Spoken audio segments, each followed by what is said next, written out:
Center for Equitable and Personalized Healthcare, which is also because of my interest in sensor development. And I'm currently heading the center there. So, before I start my talk, I would really like to thank Professor Kumar, with whom I have a very long association for more than 10 years now. And I've visited here many times before. And I'm really grateful that he has called me again for another wonderful workshop, and I interact with the people that he constantly collaborate with. And he's one of the most enthusiastic and forever excited researcher that I have seen in this part of the country.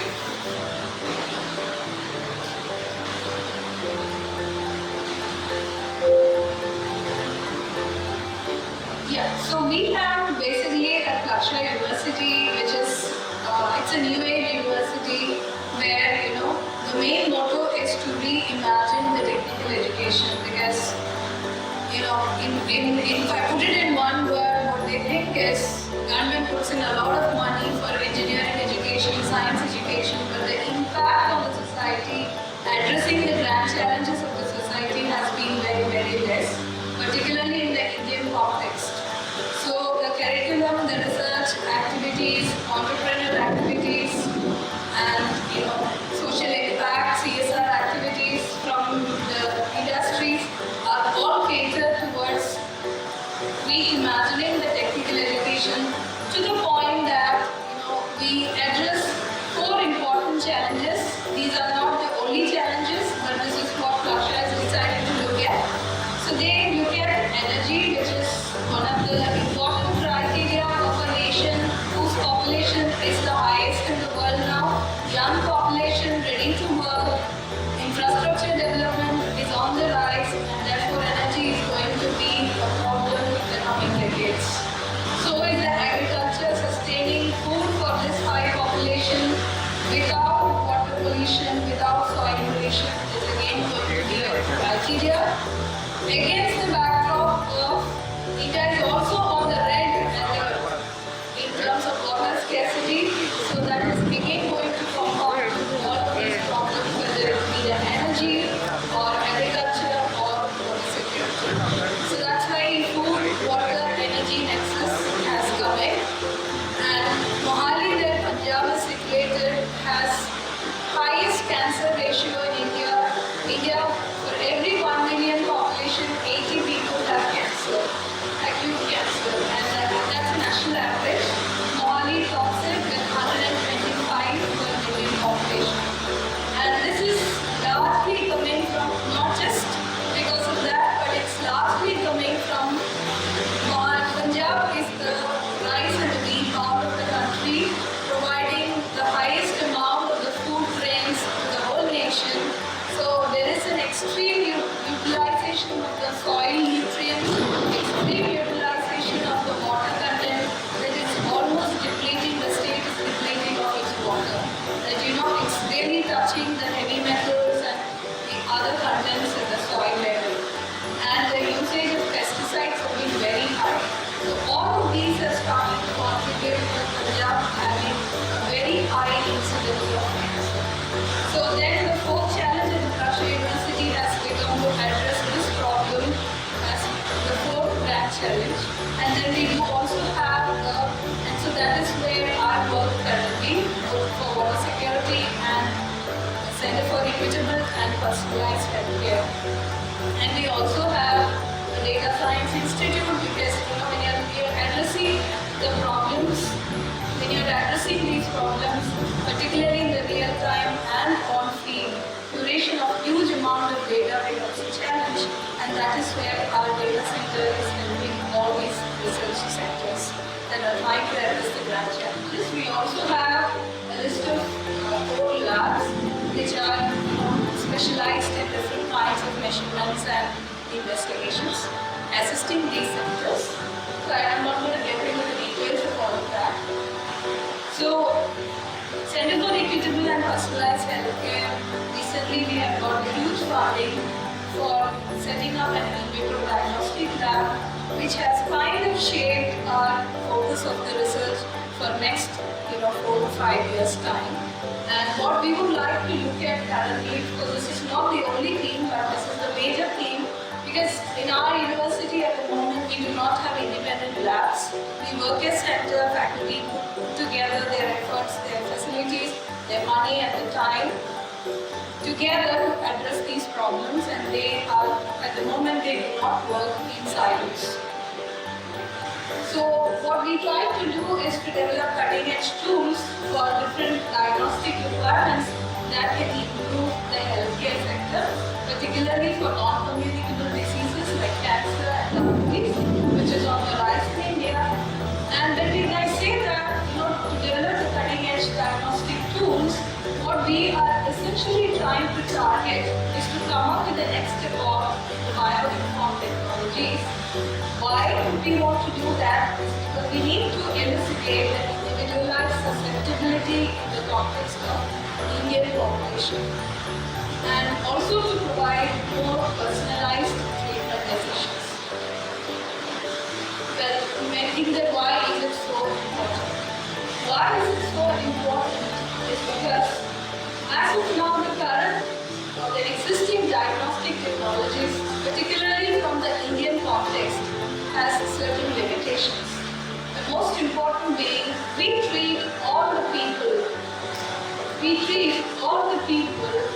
particular disease, having a particular disease in a certain way without really understanding what are the disease, So we treat all the people with a certain disease in a particular way without really trying to see the disease subsets or the mechanisms, even for the common diseases like cancer and diabetes. And which also leads to suboptimal precision and accuracy in the methods they follow.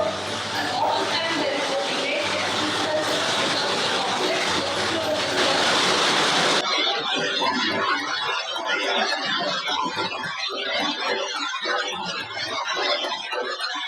Will you be able to hear me if I continue? And this is also coming because of the inability to measure very small fractions of biologically active markers in the molecules.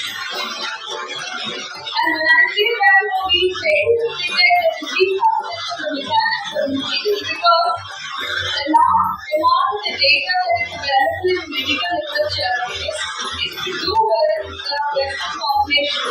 90% of the data based on which the drugs and the therapeutic methods are developed is based on the Western population and the their genetics. The Indian population genetics is highly underrepresented, and at the same time we have substantial variation in the disease mechanism. We have substantial variation in the susceptibility to these diseases. And so most of these are overlooked most of the time when we import drugs from outside, and we do it, we might be getting the best of the drugs, but they don't really work on the Indian population because the genetics are very different from what it is. And it is also varying from north to south to east to west, because the variation is very high in the Indian population compared to the rest of any other part of the world. So all of these act together to give very high failure for the kind of therapeutics that we are often coming up with. So can we really address this problem? Well, one of the things that we started looking at in discussion with a few set of hospitals, one of PGIM, which is a local Chandigarh hospital,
66% of their Indian population. As per the 2019 report, World Health Organization, and there are many data supporting these even coming from different Indian studies. These are some of the list of non-communicable diseases that we are trying to address between me and the pathways in the center. And these become important for us because most of these they need one or the other biomarker in the body fluid. So for early detection, there is really not access to the body organs. They have to get these molecular biomarkers from the different body fluids, the urine or blood or sweat or many other body fluids. And with most of these, even at a very early stage, they need certain kind of markers in the body fluid. If you can really access them, that makes it easy to come up with next generation diagnostics. So at the center right now, these are some specific projects we look at. Castor amine-based chemical biology. Because castor amine content in the urine or blood, so that matter different body fluids, they reflect a series of diseases like cancer, neurodegenerative, hypertension, then stress-related, alcoholism-related issues. And then we also try to look at therapy and medicine, which is very specific to CGI here, so that's the only hospital which treats this particular disease. And in this particular condition, there are different attacks of severe swelling on the body parts of the patient, which can often be very fatal because the airways get choked. And what happens is that our existing procedures are, especially when we started discussing about this 1.5 years ago, the injection is mostly happening through dialysis, and which takes about 7 to 10 days time to get the results. And sometimes the patient's condition is really worse. Patients do not survive to see the results of these dialysis tests available. And then, of course, in the last 6 to 8 months, there have some assays which have come up, certain tests which have come up, which are very expensive for the Indian population to use them. So we decided that we can really come up with a point-of-care diagnostic device in order to help the doctors treat these patients much better. One of my colleagues is working on diabetic food culture to come up with the dressings that can also have real-time and non-invasive monitoring the wound healing, because as India again talks also in diabetes, there are about 26 million people affected globally and slightly less in India, with almost 25% of them at the risk of lower limb amputation. So if something can be done about this, that's really going to help a lot of people. So my colleague is coming up with certain biograph-related material which can help this really. And then the CRISPR-Cas technology to cause gene editing and for the cancer therapy is another area that some of us are interested in. And of course, me in a private university where funding is always going to be a challenge, and the government is working more industrial collaborations, we also just checked it. We come up with something what's going to be the market. And there is a huge amount of these diseases, non-communicable diseases on the rise. At least for next decade or two, the market is going to be very intense for these kind of devices that we can design them. So in this context, we were just looking at what does it take to come up with some of these point-of-care diagnostic devices. And to put it in very simple terms, from a material scientist or a synthetic biology perspective, some of these we have identified as key points. That is, you need the good surface modification strategies, molecular immobilization methods, microfluidics, and lab-on-chip design. We want to handle very small volumes of body fluids. Multiplexing capabilities if you really need multimodal sensing methods and hardening automation.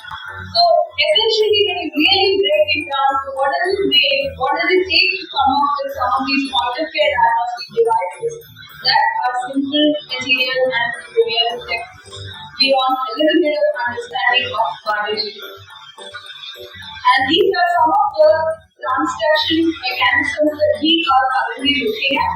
That is optical, electrochemical, robotics, and photography-based method in order to come up with the on-chip and biochip designs for these point of care structures. So earlier, a few years ago, for another workshop, another conference here, I had discussed about the attempts to make few carbon electrodes, sensitized carbon electrodes for catechol estimation. I was looking at that time, these were developed for water quality monitoring, the catechols. And so I presented how we were trying to develop 3D structures in order to address large volumes of water that might be there coming from an industrial wastewater outlet. So we used an electrochemical method.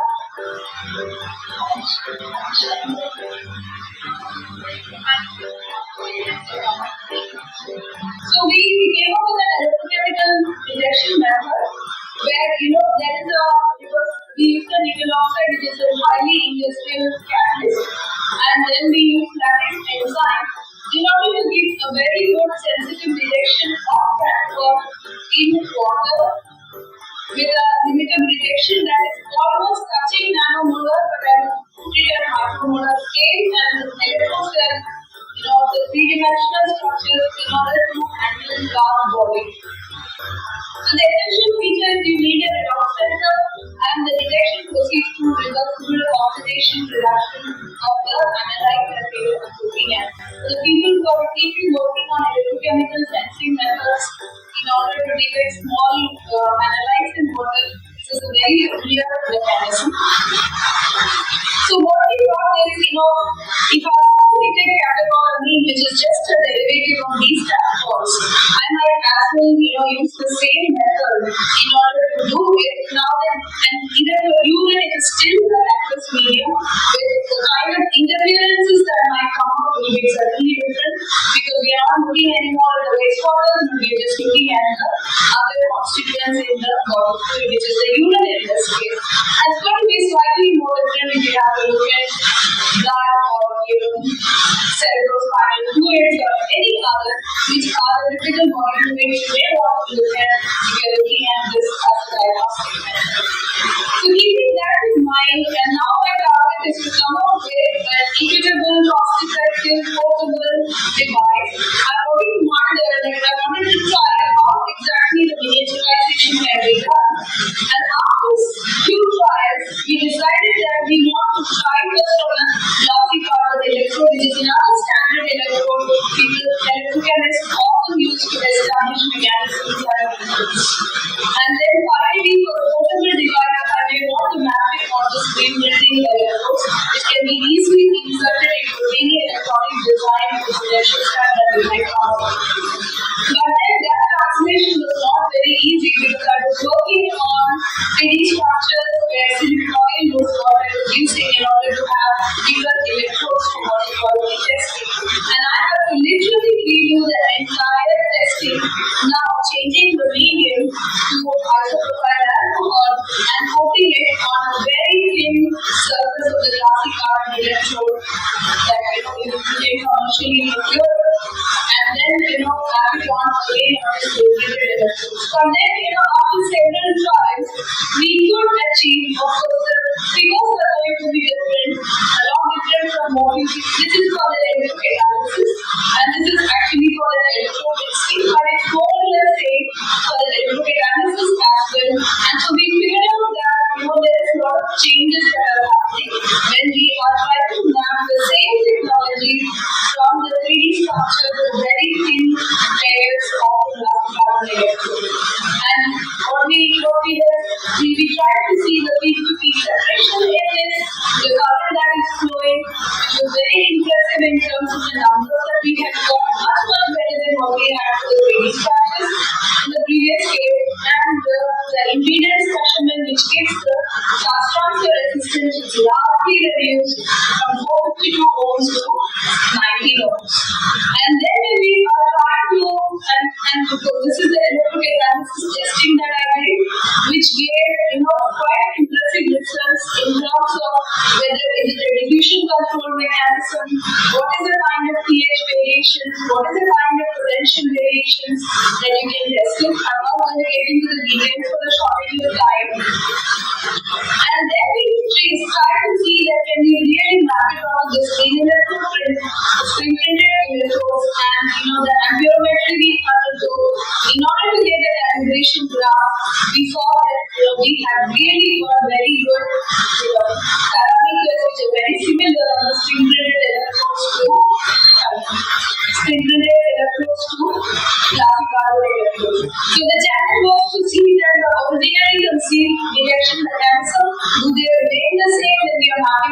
3D electrodes, the 3D structures, we indeed count it based on standard sharing equations, few other mechanisms that we routinely test, and we found that despite these changes, the reversible oxidation reduction remain the same with the same part of the electron transfer reactions.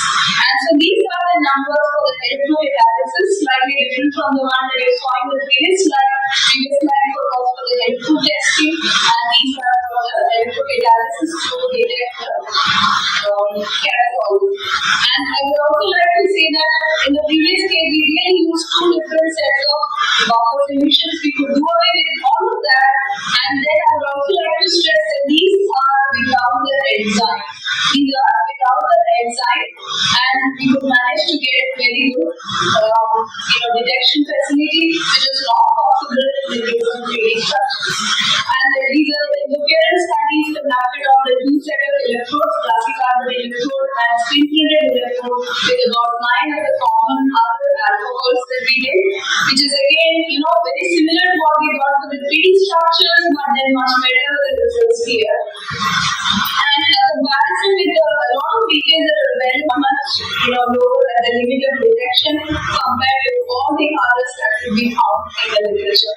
So we're very happy to see this, and we're very happy to see can we really come up with a sensor device with certain analog front ends and microcontrollers. So that's another domain of research that we pursue. Not getting into the details. And there are two other interesting streams that we did that we went ahead and tested what about the two lactate sensor that was even very good. The limit of detection came in between 50 and 70. And then we tried to see that but the current was much higher in this case. So the limit of detection was in similar range, and we undertook certain absorption studies to see that what is helping in this huge flow that is happening here, which was, because I'm not going to get into the details again because of the lack of time. So it's essentially the competitive interaction that is happening in terms of the absorption energies. The water absorption is about 9.54 kilocalories per mole, which was very similar to the absorption of the different amino acid moieties on the nickel oxide surface, which made this possible high detection that is possible. So these are some of the parallel studies being undertook. And then we also try to see can we really change the carbon structures into certain polymers, and that gave a very interesting result with a very low detection limit as low as 14 nanometers. So this was the study that is going on when I took over as the head of the equitable personalized healthcare, and then we tried to see that can I use this information, but just changing carbon-based electrode may not be the right thing for chemical amine detection. So we went ahead to with what's MXC, which is another 2D layered structure, which is very sensitive surface that helps in the detection of dopamites. And the requirement here would be now 80 to 200 nanogram per ml for the urine, and in the blood it will be about 10 nanograms per ml.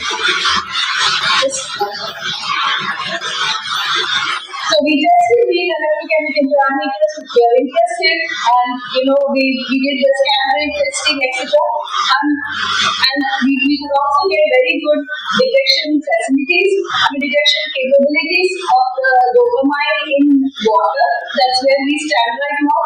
We undertook the amperometric testing, but I'm not showing those results here because right now what we are trying to do is to see how to improve the addition of these MXing surfaces on the plastic carbon or the spin printed electrodes. So this is the kind of thing that when you are trying to, whatever result you get in the lab, now if you want to do the translational research, these are the challenges, different layers of challenges that we face.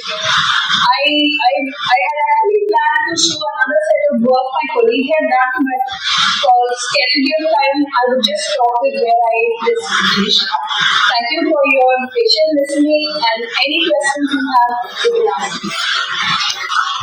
Thank you very much for a very nice talk. What are your questions? It's running, I think, for a time, but maybe we can take all few questions.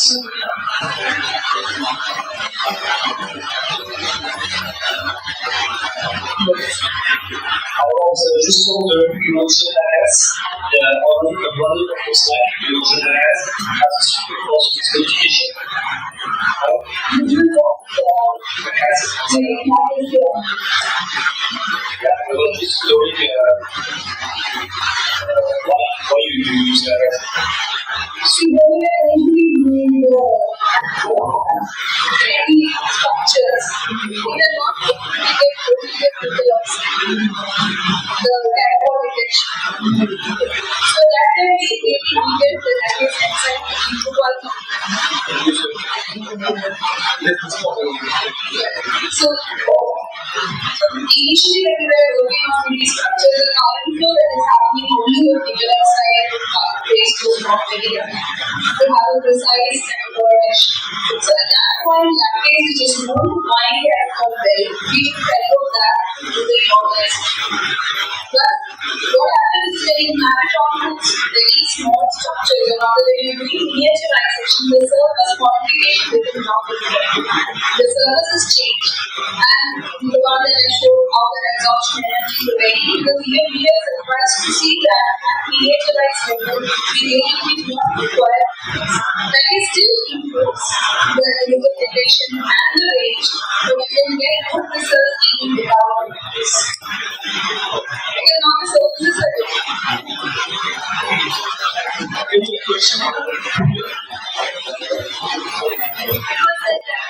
Long live India and France friendship.